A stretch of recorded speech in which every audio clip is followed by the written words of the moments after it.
13. The Gallows.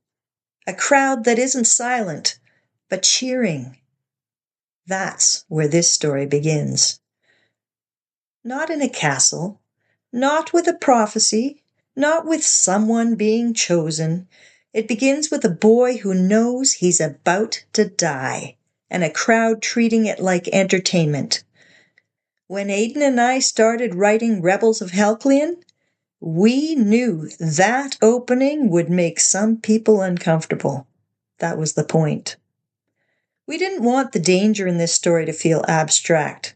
We didn't want evil to be something distant or symbolic. We wanted it to be immediate, public, and normal. Because in this world, executions aren't rare. They're a warning. And the most frightening part isn't the gallows. It's how easily people get used to watching. The boy at the center of this story is named Flint. He isn't special because of destiny. He isn't marked by magic, and no one tells him he's the chosen one. What makes Flint dangerous is much simpler.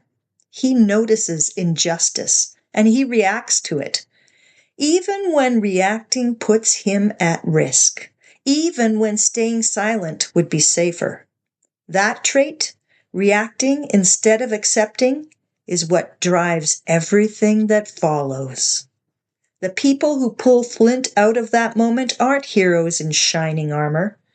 They're called the Hawks, and they exist because the world gave them no better option.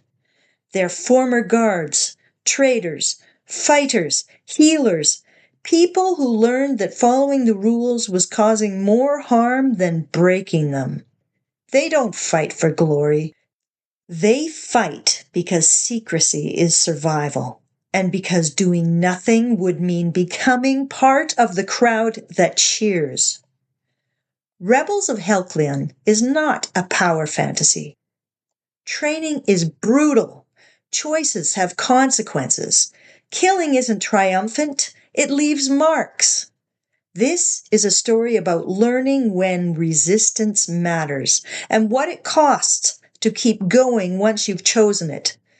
Magic exists here, but it has rules, and those rules don't protect you from making mistakes. If you like fantasy where rebellion grows quietly before it explodes, secrecy matters more than strength, and heroes are shaped by pressure, not prophecy, then this story was written for you. The execution isn't the shock value, it's the lens. Everything that follows is shaped by that moment, by what Flint learns about the world, and what he decides he's no longer willing to accept.